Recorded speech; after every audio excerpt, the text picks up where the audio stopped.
DY nailed with another 230 units and approval in the last 48 hours that's come through the Planning Commission, I believe, or Planning Board.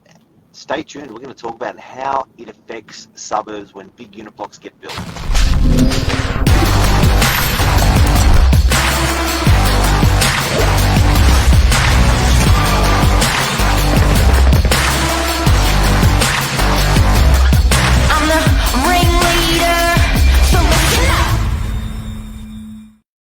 Good morning. 230 units. Wow. Here's what fascinates me, though. I've got a bit of Terminator, Billy. Wow. Yeah, that's maybe just the lighting. It's true. Billy's half man, half robot. This is true. But here's what's fascinating, right? DY, like 10,000, 11,000 apartments existing. You would think 230, it's not a massive change. But we've only had the introduction of sort of 100 apartments a year over the last couple of years, even maybe less with COVID. It would just put a massive pause on everything. It's big, and the sentiment of people is really interesting when new units come into suburbs. So you get the haters. People don't want more units. They don't want more traffic. They just don't want more.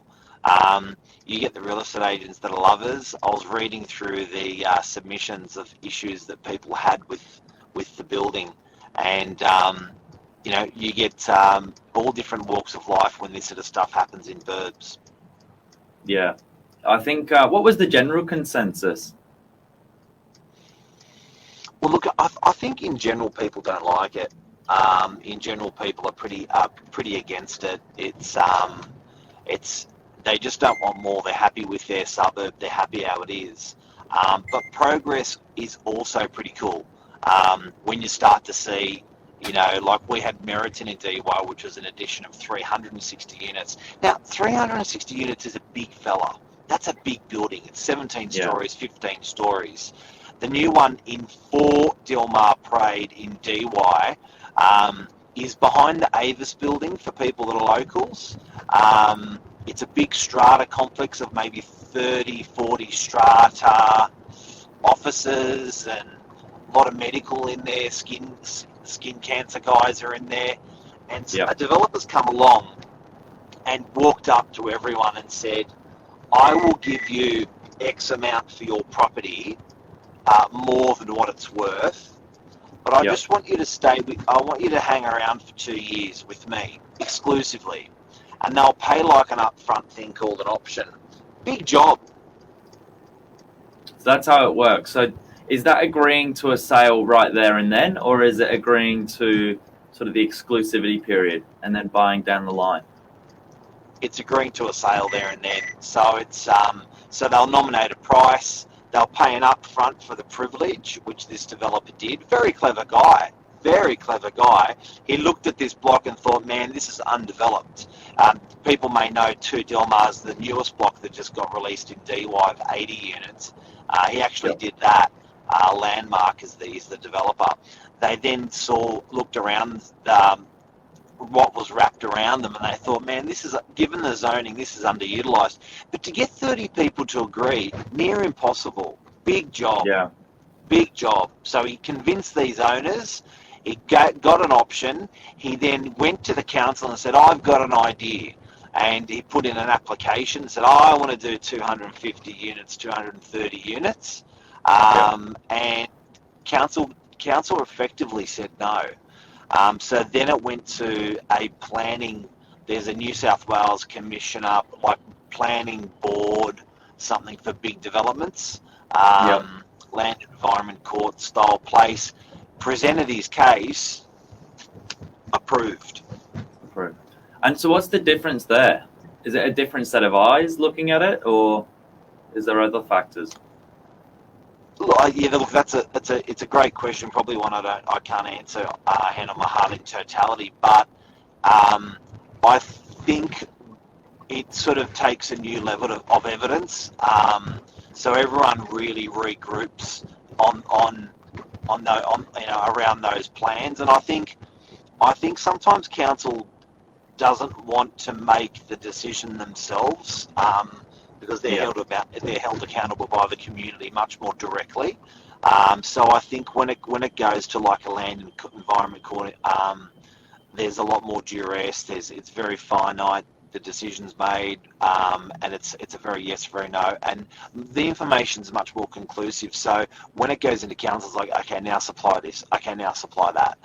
But when it gets to that final part of being land environment court, for example, it's just, we've got all the information, we're just going to make a decision. We're not going to ask any more questions, we're just going to make a decision on this. Everyone presents their case and off it goes, I think. All right, well, pretty cool for DY. Let's dig deep in what DY's new 230 unit block is going to look like. Look at that! Pretty snazzy. I know these artist impressions are sometimes, bang on, and sometimes are a little bit off, but this is what it's going to look like. From the facade, this would be on Delmar, right? So, this is almost looking at our office. Beautiful part of town. So, if you turn into Delmar, the first building on your right, that's what it's going to look like. But it's one of a couple of different podiums and a couple of different buildings under the one build. But that, for example, is probably about 12 units there, 18 units there. There's still another 180 in this complex. Now Sorry, Mark. Yellow. When I was looking at it, it was 6,000 metres squared of excavation. That was how much they're going to dig out. 6,000. Huge. But they've done it quite cleverly where you'll see in the plans later that they've done it like there's two-tiered, and they've done it with a couple of other buildings in DY where from the front it's, you see 3 or 4 levels there as you see, but then when it's set back, then it goes up a little bit further, if I'm right in saying. And this isn't done by chance. The council insists on this with the original zoning. And council doesn't like too much drama when buildings go in. So when they stage a building, they often tier a building. And so from the street, it looks like everyone else, but at the back, it gets thicker and thicker and higher, which is what this does. Yeah. Okay. So let's dive into it. From the ground up. On this side, you've got Delmar Parade, so the quieter of the street, and then Pittwater Road. Now there is an existing building here. That's one that just got built to Delmar, right on the corner of Delmar and Pittwater Road in DY. So that just got built, same builder, same developer. So that's an existing building, 80 apartments for size reference, 80 apartments sitting there. This is also an existing building. Avis Car Rentals. So that's your single-story brick building. So the rent for the locals. Yeah, that's a really good reference point. That's the rentals that you see all the white cars parked out the front of. Yep. Which is cool. Then you kind of get into the crux of it, which is this red area. The red area, yeah.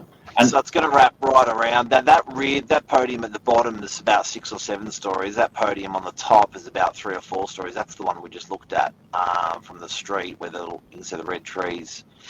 Yep. So, broken into a couple of different bits. Parking. 270 car spaces. That's great. We need more of those. We do. A lot of greenery by the looks of things.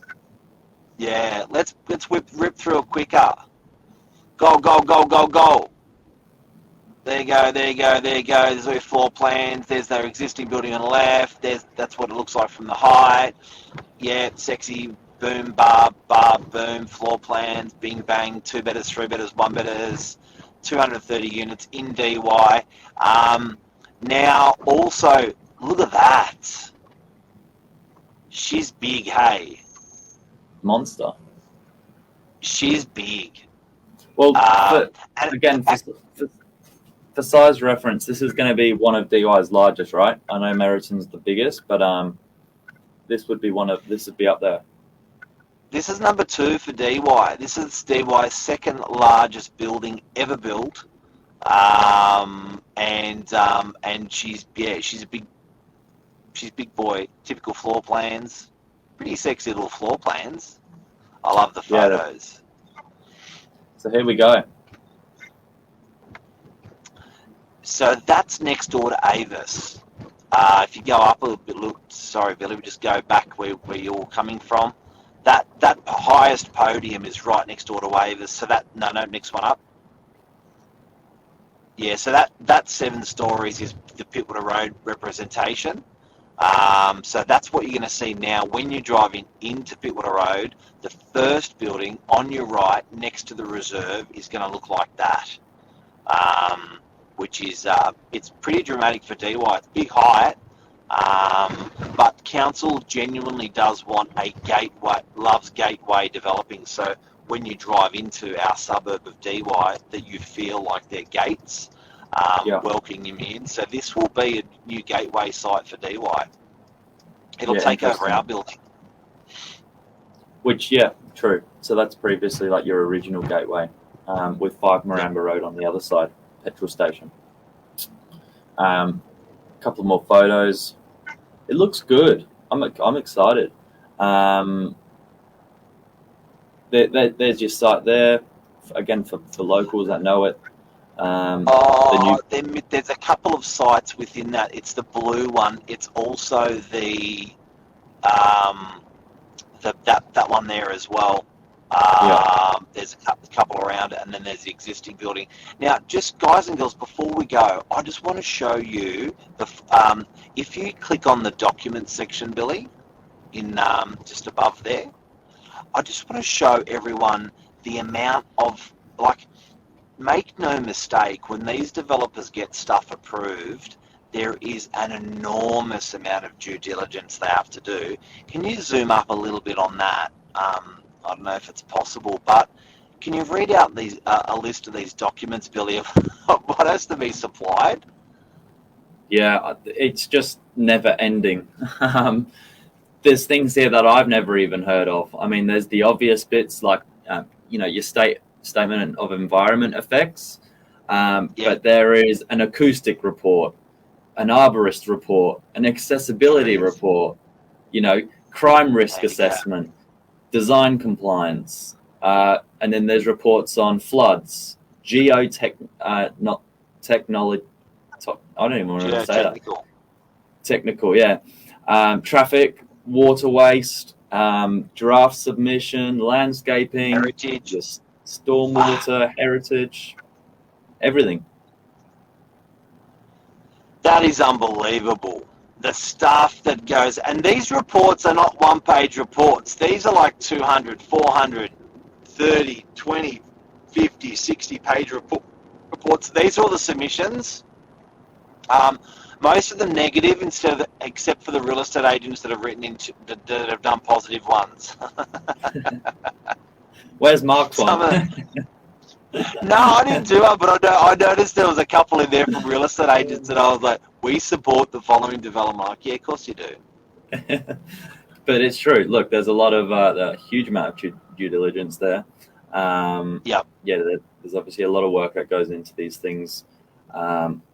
That's it. Anything else we need to cover here? That's it. So, congratulations, DY. It is a site that was tired. It is supplying homes. It is good for rental accommodation because some of those people are investors. It's good for first home buyers because some of those will fit into that category. It's very good for retirees to feel a bit sexy and get something nice when they move out of their house they've been in for 30 or 40 years. It's a level walk to the beach, to the transport, to the shops, to everything. And I think it's positive in its progress, but it does hurt. But progress always hurts. Yeah, it's definitely a massive step in the right direction, though. I think you look at the impact of Meriton on DY. Initially, there was a little bit of hesitation there from the community, but I think And now everyone agrees it's really integrated well. You don't understand, guys and girls, how much people were hating on that Meriton building when it went through planning. Meriton didn't get it approved, by the way. Another developer did. But equally, on the other side, after it was built, it was a absolute win for everyone in the suburb, the residents, the locals, the shops, the commercial and all that. Interesting enough, this one only has, I noticed, 3 commercial suites. So for a site that's that big, there's only 3 shops in there, which is probably good. I think that town centre is doing plenty of heavy lifting already. Yeah, still got Brew and I coffee though, so they won't be short of coffee. That's it. Have a good day, guys. See everyone, have a good one. Congratulations to Del Mar DY. Right next door is number 4. It's going to be developed with 230 units. It's also next door to the Avis on Pilbara Road in DY. How long? Stay tuned. I can't test. Oh yeah, good question. I reckon if you may find it changes hands, that this developer doesn't just cashes out and sells it to someone else. But by the time potentially that could happen, by the time they start digging dirt and completing something like that, probably about a 48-month project before people start moving in. And can you buy it now? Not yet. Yeah, great question, mate. Killer questions. Not for sale yet, to my knowledge, but I think you'll find that sales process will start fairly quickly in the next 1 or 2 quarters. Stay tuned. Stay tuned. See ya. See ya.